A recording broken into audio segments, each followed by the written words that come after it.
नमस्कार दोस्तों finally PM Modi ने एक बड़ा संदेश दिया है ट्रंप के धमकी को लेकर और साफ कर दिया है कि भारत किसी के सामने नहीं झुकने वाला है, स्पेशली जब एग्रीकल्चर और डेयरी सेक्टर की बात होती है। आप देख सकते हो ये खबर, PM Modi says ready to pay heavy price to protect interest of farmers as Trump doubles tariff. तो इसको थोड़ा सा हम डिटेल में जानेंगे और समझने की कोशिश करेंगे कि क्यों भारत इस चीज को रेसिस्ट कर रहा है। मतलब एक रेड लाइन होती है ना किसी भी देश के लिए कि इससे ज्यादा आप क्रॉस करोगे तो हम सहन नहीं करने वाले। तो वही कुछ हो रहा है इस समय भारत के साथ। चलिए आगे बढ़ते हैं, लेकिन उससे पहले आप सबको बता दूं, आप में से जो भी लोग यूपीएससी की तैयारी कर रहे हैं, हमारा प्रतिज्ञा बैच अवेल कर सकते हैं जो कि 8 अगस्त से स्टार्ट हो रहा है 2026 की तैयारी के लिए। कोई भी अगर आपको डाउट है, गाइडेंस चाहिए, फोन नंबर दिया हुआ है, आप इस पर कॉल कर लीजिएगा ताकि यहां पर आपको सही तरीके से गाइड किया जा सके। चलिए शुरुआत करते हैं। सबसे पहले मैं आपको बता दूं इसका कॉन्टेक्स्ट। जैसा कि आप सब जानते हैं, कल रात को ही खबर आती है कि डोनाल्ड ट्रंप ने भारत के ऊपर जो टैरिफ है वो दुनिया में सबसे हाईएस्ट कर दिया। मतलब 50% का टैरिफ इकलौता सिर्फ या तो ब्राजील है या फिर भारत है जिसके ऊपर 50% का टैरिफ लगा है। वैसे आपको बता दूं कि आज से जो है 25% टैरिफ तो लागू हो गया है और जो एक्स्ट्रा 25% टैरिफ है ये एक्चुअली 27 अगस्त से लागू होगा।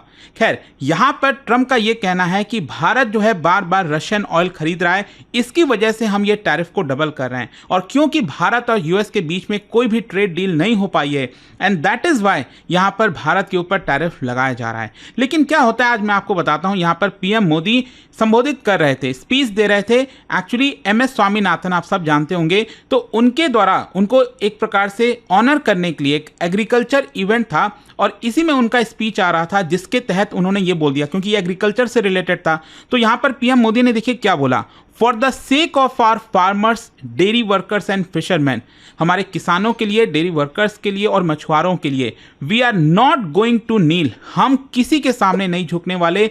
Even if I personally have to pay a heavy price, हो सकता है कि मुझे एक इसकी बड़ी कीमत चुकानी पड़ेगी, लेकिन मैं इसके लिए तैयार हूं। तो बेसिकली पीएम मोदी जी का ये जो स्टेटमेंट था, इसमें आपको 3 चीजें देखने को मिलेंगी। सबसे पहला यह है कि जो फार्मर्स का इंटरेस्ट है उसको प्रोटेक्ट करने में कोई भी नेगोशिएशन नहीं होगा। मतलब पीएम मोदी यहां पर डिक्लेयर कर रहे हैं कि India will not open its agriculture and dairy sectors to American goods. ये अब बिल्कुल साफ हो गया है।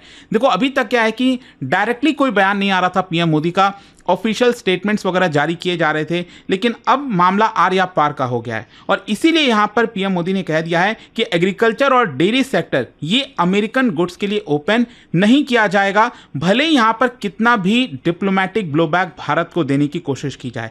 दूसरा यहां पर यह है कि जिस तरह से भारत को बुलिंग करने की कोशिश की जा रही है, एक्चुअली अगर आप देखेंगे तो दुनिया भर में जितने भी कंट्रीज हैं उनके ऊपर पहले ट्रंप ने टैरिफ लगाया काफी सारा और फिर बुलिंग करके उनको झुकाया और यहां पर उनके ऊपर लगभग, जैसे फॉर एग्जांपल पाकिस्तान की बात करें तो पाकिस्तान के साथ डील हुई है, लेकिन उसके बावजूद भी उनके ऊपर 19% का टैरिफ है। और बाकी जितने भी अगर आप देश देखोगे तो उनके साथ कैसे ना कैसे करके कुछ डील करने की कोशिश की, लेकिन वो देश खुश नहीं है। लेकिन भारत ये नहीं करने वाला। मतलब यहां पर हम ट्रंप का साथ दे दें, उनको खुश कर दें, ये भारत कभी नहीं करेगा। हमारा जो भी फैसला होगा वो सॉवरेन बेसिस पर होगा। तो दूसरा ये हो गया।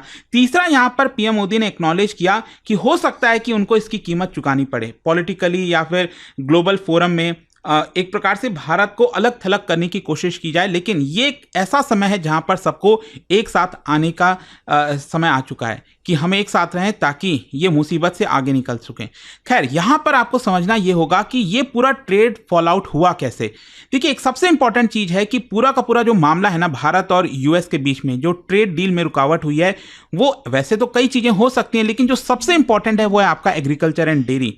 तो यहां पर यूएस ने क्या डिमांड किया था? यूएस ने डिमांड किया कि उनके जो डेयरी प्रोडक्ट्स हैं, चाहे वो मिल्क पाउडर, चीज हो गया, पोर्क हो गया, कॉर्न हो गया या फिर कोई भी एग्रीकल्चर प्रोडक्ट हो गया, उनको ड्यूटी फ्री एक्सेस मिले भारत में, वो आसानी से भारत के मार्केट में सेल कर सकें, ऐसा वो चाह रहे थे। देखिए, भारत कहीं ना कहीं कोशिश कर रहा था, भारत कह रहा था कि चलो हम थोड़ा बहुत कम कर देंगे ड्यूटी और धीरे धीरे करके हम आगे चीजों को बढ़ा सकते हैं। लेकिन ट्रंप चाहे कि एक झटके में हम पूरा का पूरा ड्यूटी हटा दें और डायरेक्टली हमारे फार्मर्स के ऊपर इंपैक्ट करें, ऐसा नहीं हो सकता।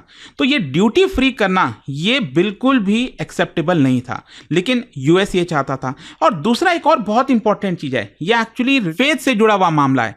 क्या है ना कि अमेरिका के अंदर जो काउज हो गए, जो कैटल्स हो गए, उनको नॉन वेजिटेरियन डाइट भी दिया जाता है, फीड कराया जाता है। जैसे भारत में आप देखोगे भैंस है, गाय हैं, तो उनको आपका चारा वगैरह दिया जाता है, वेजिटेरियन डाइट।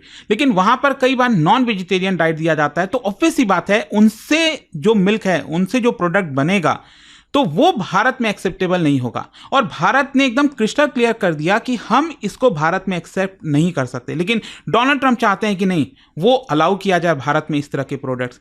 एंड ये एक सबसे बड़ा कारण है, आई होप आप समझ रहे होगे। तो भारत ने रेफ्यूज किया। भारत ने कहा कि देखिए, ये हमारे फार्मर्स के लाइवलीहुड का मामला है, इसकी वजह से बहुत सारे जो सस्ते गुड्स हैं, एग्रीकल्चर गुड्स हैं, वो भारत में आएंगे, हमारा पूरा का पूरा जो इंडस्ट्री है, सेक्टर है, वो तबाह हो सकता है, और हम फूड और कल्चरल स्टैंडर्ड के साथ कॉम्प्रोमाइज नहीं कर सकते। और इसकी वजह से मैं आपको बता दूं, बताया जाता है कि 1 लाख करोड़ से ज्यादा का लॉस हो सकता था, $12 बिलियन के आसपास का।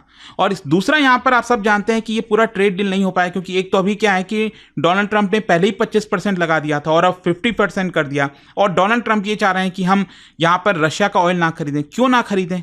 क्योंकि अगर हमें सस्ते में कोई चीजें मिल रही हैं तो हम बिल्कुल खरीदेंगे। और मान लो अगर भारत नहीं भी खरीदता है ना, तो अचानक से शूट अप कर जाएगा, क्योंकि डिमांड बढ़ जाएगी ना, क्योंकि भारत कहीं और से लेगा, तो वहां पर सप्लाई अगर उतनी नहीं है, डिमांड बढ़ेगी, तो इकोनॉमिक्स तो यही कहता है कि उसके प्राइसेस बढ़ जाएंगे। सो ट्रंप का स्टेटमेंट ये था कि India wants our market but denies their American farmers. लेकिन एक्चुअल में जो लॉजिक है वो यहां पर समझा नहीं पा रहे थे डोनाल्ड ट्रंप। और उनसे सवाल भी पूछे गए कि आप सिर्फ भारत को ही क्यों टारगेट कर रहे हो? करने को तो आप दुनिया में और भी कितने देश हैं जो रशिया के साथ ट्रेड कर रहे हैं, लेकिन आप फिर भी भारत को ही टारगेट कर रहे हो। तो ऐसा लग नहीं रहा कि एक्चुअल में ये रशियन ऑयल का मामला है।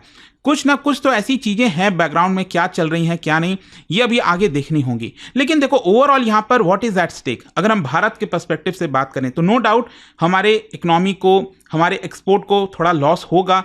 इसके अलावा यूएस के जो गुड्स हैं उसके भी प्राइसेस भारत में बढ़ सकते हैं अगर हम भी यहाँ पर जो टैरिफ है उसको इंक्रीज करते हैं। ऑल्दो मैं आपको बता दूं, जो ट्रंप है उन्होंने जो टैरिफ लगाया उसमें 3 चीजें आई। एक तो क्या हुआ कि हमारा जो टैरिफ है वो डबल हो गया, 50% हो गया। दूसरा, डोनाल्ड ट्रंप ने ये कहा कि अगर भारत भी रिटेलिएट करेगा, कोई भी, मान लो अगर हम भी और 25% टैरिफ लगाते हैं, तो इसमें 50% प्लस 25% ट्रंप कर देंगे, 75% कर देंगे। और ट्रंप ने एक और चीज कहा कि अभी भी अगर हम रशियन ऑयल को खरीदना जारी रखेंगे तो यहां पर टैरिफ और बढ़ाया जाएगा।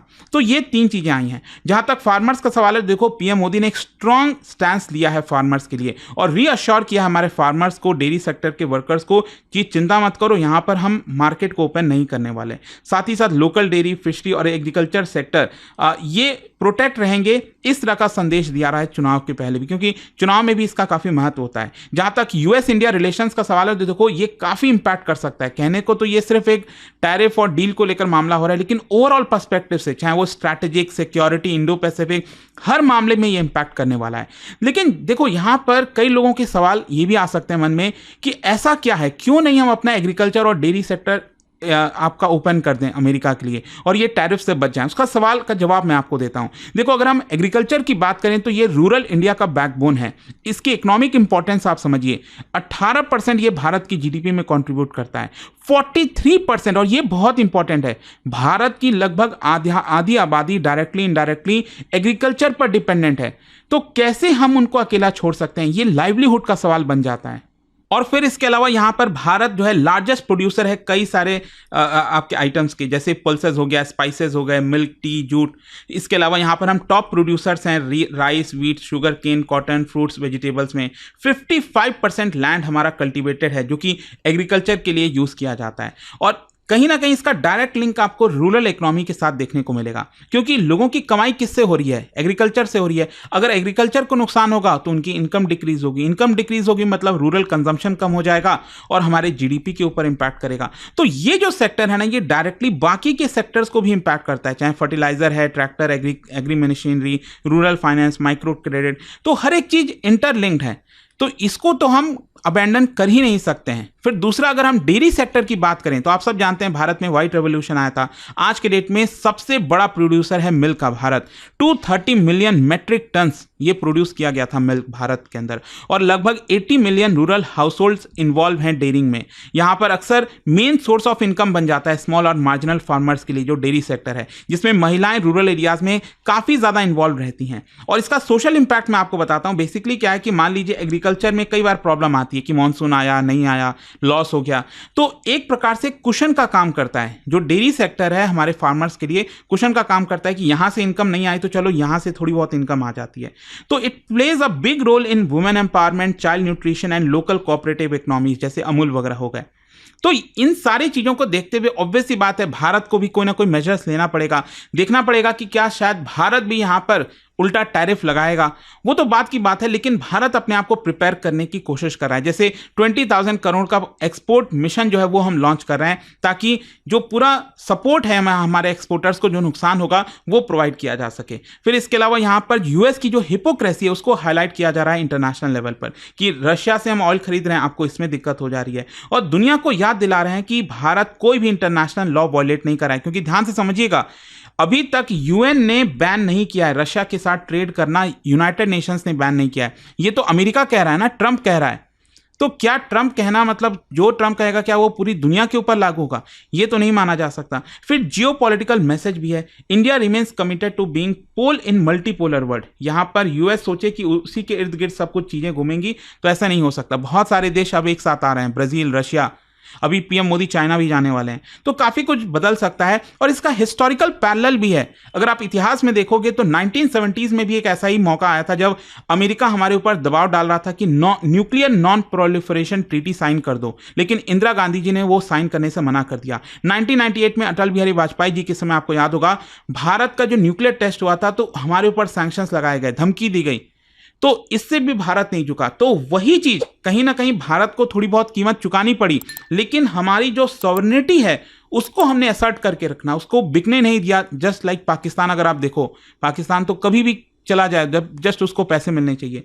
तो यहां पर वही चीज पीएम मोदी भी उसी स्ट्रैटेजिक लाइन पर जा रहे हैं कि एक रेड लाइन हमने सीमा खींच दी है कि एग्रीकल्चर डेयरी सेक्टर को मत टच करो, लेकिन फिर भी अगर आप करोगे तो फिर हमारा आपके साथ डील नहीं हो पाएगा। तो कंक्लूजन यही निकलता है कि पीएम मोदी जी का ये जो स्टेटमेंट है ना, ready to pay a heavy price, ये सिर्फ एक पॉलिटिकल रेटोरिक नहीं है, ये दिखाता है भारत के hard red lines on agriculture, national sovereignty and rural economy protection, चाहे इसके लिए हमें कितना भी बलिदान ना देना पड़े। खैर जो भी आप देखना पड़ेगा इसको लेकर क्या होता है, बट आई होप कि ये जो एक पहला और बड़ा मैसेज आया पीएम मोदी की तरफ से वो आपको समझ में आया होगा। और जाने से पहले एक इंटरेस्टिंग क्वेश्चन, क्या बता सकते हो इनमें से कौन कौन से क्रॉप्स खारिफ सीजन में उगाए जाते हैं भारत के अंदर? और इसका राइट आंसर आप सब जानते हैं, मेरे इंस्टाग्राम पर तो मिलेगा ही, वहां पर अगर आप नहीं हो कोई बात नहीं, टेलीग्राम से ले सकते हैं इसका सही उत्तर। और दोस्तों जैसा मैंने आपको बताया, अगर आप यूपीएससी की तैयारी कर रहे हैं, 8 अगस्त से नया बैच हमारा स्टार्ट हो रहा है, don't miss this if you are preparing for 2026। और कोई भी अगर आपको प्रॉब्लम है, दिक्कत है, गाइडेंस चाहिए, फोन नंबर दिया है, मेरी पर्सनल टीम आपको हेल्प कर देगी। दोस्तों स्टडी आईक्यू का P2I फाउंडेशन प्रतिज्ञा बैच आ गया है। बैच स्टार्ट हो रहा है 8 अगस्त शाम 6 बजे से, और इसमें आपको मिलेंगे 1000+ आवर्स की live classes, 1-on-1 personal mentorship हर स्टूडेंट के लिए, hand written notes for lightning fast revision, PRP MRP जैसे रेसिडेंशियल प्रोग्राम्स, और सबसे खास प्रीलिम्स क्लियर करो फुल रिफंड पाओ। मंथली टॉपर्स को मिलेंगे 11,000 रुपीज कैश रिवॉर्ड्स।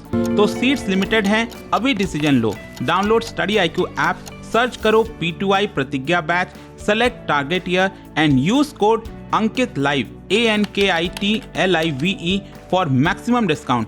अभी भी कोई डाउट हो तो मेरी पर्सनल टीम को कांटेक्ट कर लेना। नंबर है 092400232993। यह कोर्स नहीं, यह IAS का असली लॉन्च पैड है। Start smart, go strong, be unstoppable. Study IQ IAS, आपका सिलेक्शन हमारा मिशन।